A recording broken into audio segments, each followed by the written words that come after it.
Social media पर Unacademy के एक टीचर का वीडियो वायरल हुआ है। टीचर का नाम है करण सांगवान। वीडियो में वो ये कहते हुए नजर आ रहे हैं कि अगली बार जब भी अपना वोट देना तो किसी पढ़े लिखे इंसान को अपना वोट देना, ताकि ये सब कुछ दोबारा जीवन में ना झेलना पड़े। ऐसे इंसान को ना चुनना जिन्हें सिर्फ नाम बदलना आता हो। और उनके इस वीडियो के वायरल होने के बाद उनके साथ ये हुआ कि उन्हें अनअकैडमी ने टर्मिनेट कर दिया, यानी नौकरी से निकाल दिया। इसके बाद करण सांगवान का एक और वीडियो सामने आया जिसमें वो ये कहते दिखे कि कुछ दिनों से उनका एक वीडियो काफी तेजी से वायरल हो रहा है, जिसके चलते उन्हें अपनी नौकरी गंवानी पड़ी है। उन्होंने कहा कि वीडियो में उन्होंने किसी का नाम नहीं लिया था और उन्होंने एक जेनरिक स्टेटमेंट दी थी, लेकिन अगर आप उनका वीडियो देखेंगे तो उसमें जाने अनजाने वो जो कह गए उसे लेकर पूरा विवाद शुरू हुआ है।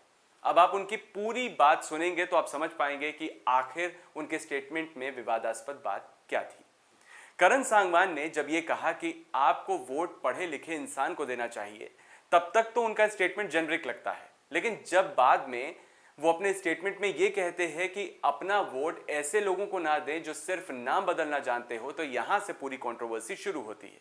क्योंकि इस बात पर कई लोगों ने यह सवाल उठाए कि करण सांगवान ने बीजेपी सरकार को निशाना बनाते हुए यह बात कही है, क्योंकि बीजेपी के 2 टर्म के दौरान ही कई शहरों के नाम बदले गए हैं। इसी बात को लेकर विवाद हुआ। अब क्योंकि यह मामला बड़ा बन चुका है, वीडियो वायरल हो चुका है, इसलिए बहुत से लोग करण सांगवान के समर्थन में भी आए और बहुत से ऐसे लोग भी हैं जो उनके स्टेटमेंट के अगेंस्ट है। मामले ने तूल पकड़ा तो इस पर राजनीति भी शुरू होने लगी। आम आदमी पार्टी के मुखिया अरविंद केजरीवाल ने लिखा कि क्या पढ़े लिखे लोगों को वोट देने की अपील करना अपराध है। अब क्योंकि मामला गंभीर है और अनअकैडमी ने अपने ही टीचर को उनके इस स्टेटमेंट के लिए नौकरी से निकाल दिया, तो अनअकैडमी को तो इस मामले में अपनी सफाई देनी ही थी। अनअकैडमी के को-फाउंडर रोमन सैनी ने ट्विटर पर कंपनी का पक्ष रखते हुए लिखा, वैसे तो इस पूरे स्टेटमेंट में काफी कुछ लिखा हुआ है, लेकिन हम आपको बता देते हैं कि मोटे मोटे तौर पर उन्होंने अपनी बात में क्या कहा। तो कंपनी की तरफ से कहा गया कि हम एक एजुकेशन प्लेटफॉर्म है जो बच्चों को क्वालिटी एजुकेशन देने के लिए प्रतिबद्ध है। एजुकेटर्स को इस प्लेटफॉर्म का इस्तेमाल अपनी निजी राय रखने के लिए नहीं करना चाहिए। उन्होंने लिखा कि क्योंकि करण सांगवान ने अपनी कंपनी के कोड ऑफ कंडक्ट को फॉलो नहीं किया, इसलिए अनअकैडमी को उन्हें हटाना पड़ा। करण सांगवान ने जो कुछ भी कहा वो क्या सही था? क्या उसे अभिव्यक्ति की आज़ादी मानना चाहिए या नहीं? करण सांगवान अब कह रहे हैं कि उन्होंने किसी भी राजनीतिक पार्टी का नाम नहीं लिया, लेकिन उनके स्टेटमेंट का जो दूसरा भाग है, जहां वो नाम बदलने वालों को वोट ना देने की अपनी राय स्टूडेंट्स को दे रहे हैं, वहां वो फंस गए और नतीजा ये हुआ कि उनकी नौकरी चली गई।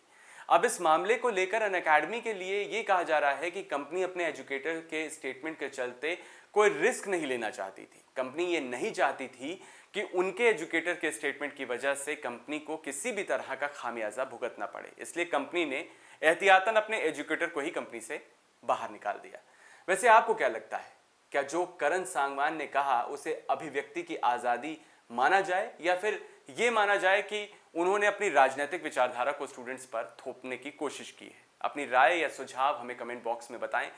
ये भी तो जानना जरूरी है ना कि देश में लोग ऐसे मुद्दों के बारे में क्या सोचते हैं।